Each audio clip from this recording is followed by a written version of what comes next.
di acara kesayangan kita Hidup Sehat. Tadi tuh Kak, ternyata buah-buahan itu juga banyak membantu menurunkan tekanan darah. Ada pisang, ada anggur, ada semangka. Tapi Dok Nis ya, ini kan bentar lagi nih Lebaran nih. Dan menjadi tantangan nih bagi pengidap hipertensi. Karena berbagai hidangan bersantan, ada opor, rendang. Nah ini menggugah selera kan? Bener banget. Ya kan? Tapi kira-kira berbahaya nggak untuk penderita tekanan darah tinggi? Nah kita masih bersama Dokter Pringgo nih Dok. Ini ada fakta mitos selanjutnya nih Dok. Penderita darah tinggi sebaiknya tidak mengkonsumsi minuman manis atau dihindari saat berbuka. Ini fakta atau mitos? Ya, ini adalah mitos ya. Mitos, berarti boleh ya Dok konsumsi minuman manis ya? Ya, karena minuman manis ini berhubungan dengan gula ya. Dengan gula, dan ini bisa meningkatkan gula dalam darah juga. Kalau berlebihan akhirnya berat badan juga naik juga dan hubungannya terutama terhadap pasien-pasien yang menderita diabetes. Untuk hipertensi secara tidak langsung mungkin ya jangka panjang kalau diabetes bisa juga nanti berhubungan dengan hipertensi, tapi tidak secara langsung. Jadi masih boleh mengkonsumsi minuman manis, tapi ya jumlahnya juga harus dibatasi. Sewajarnya. Kecuali kalau sirupnya dicampur kecap asin, Dok ya. Dok, ini juga ada yang mengatakan bahwa untuk penderita hipertensi jangan konsumsi makanan bersantan dan berlemak saat buka dan sahur. Ini fakta atau mitos?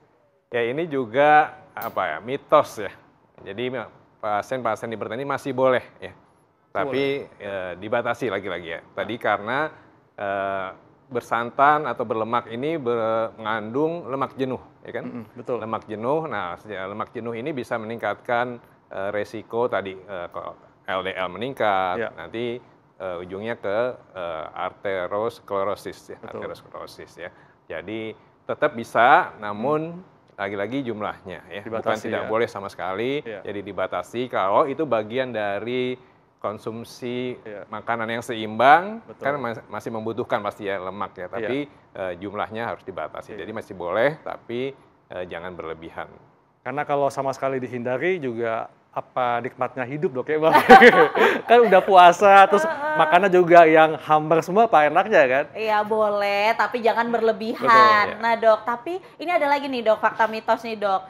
Hindari daging merah bagi penderita hipertensi, ini fakta atau mitos? Ya ini juga mitos ya, jadi bukan dihindari, dibatasi lagi-lagi karena daging merah lagi tadi mengandung lemak jenuh.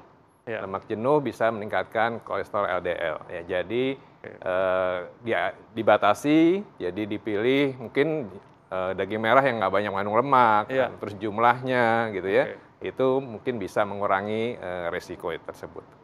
Dok, ini kembali Dok membahas tentang kan bentar lagi Lebaran Dok ya, dan tentunya bagi penderita hipertensi mungkin sudah stabil nih tensinya. Nah, ketika Lebaran itu kan berbagai hidangan banyak tuh ya, bersantan, opor, rendang. Nah, ini kira-kira bagaimana caranya supaya tidak berlebihan selain niat Dok ya, dan apakah konsumsi obat hipertensi ini harus selalu maksudnya apakah ada penambahan dosis kah? Karena mungkin mereka yang kena hipertensi merasa, wah ini Lebaran saatnya yang tepat nih untuk merayakan. Tapi gimana Dok supaya tetap stabil tensinya? Ya, untuk menjaga tensi tetap stabil, yang pertama jelas harus sering-sering memonitor atau mengecek tekanan darah. Ya, supaya kita tahu ini naik, stabil, atau terlalu rendah gitu ya. Karena nggak bisa dikira-kira nih nanti akan makan opor gitu, jadi saya tambahlah obatnya 2 gitu ya. Itu nggak bisa, jadi dianjurkan pasien hipertensi bisa, sekarang banyak tersedia alat-alat pengukur tekanan darah sendiri, jadi bisa melakukan pemeriksaan sendiri, nah dipastikan apakah tekanan darahnya meningkat atau tidak.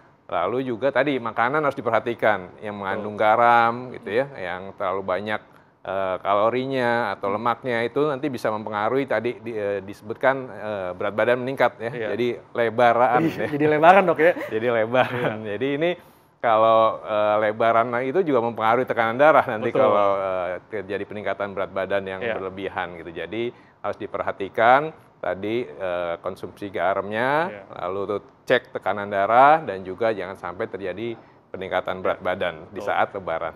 Apalagi kalau hipertensi ini kan memang nggak khas dok gejalanya dok ya. Ya. Jadi tentunya kalau bisa nih mungkin sebelum makan ya cek tensi dulu, dan ketika keliling tetangga ya itu juga coba menolak secara halus lah ya. Jadi jangan semua dimakan gitu.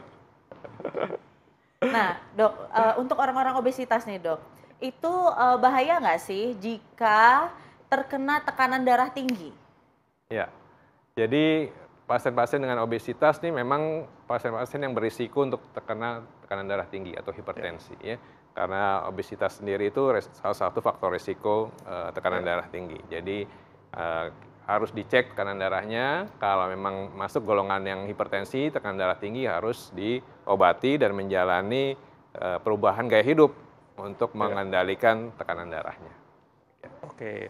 Jadi memang dapat disimpulkan bahwa puasa ini membantu untuk menstabilkan tekanan darah bagi penderita hipertensi. Tapi tetap perhatikan menu makan saat buka dan sahur dok ya.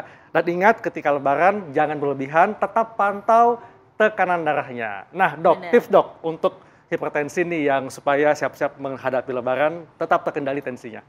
Ya, untuk pasien-pasien hipertensi menghadapi lebaran jelas kalau sudah minum obat harus diteruskan. Ya. Jangan lupa kalau yang mudik dibawa obatnya. Betul dok, betul nanti banget. Nanti dibawa obatnya, tekanan darah bisa naik di kampung halaman, bisa terjadi komplikasi.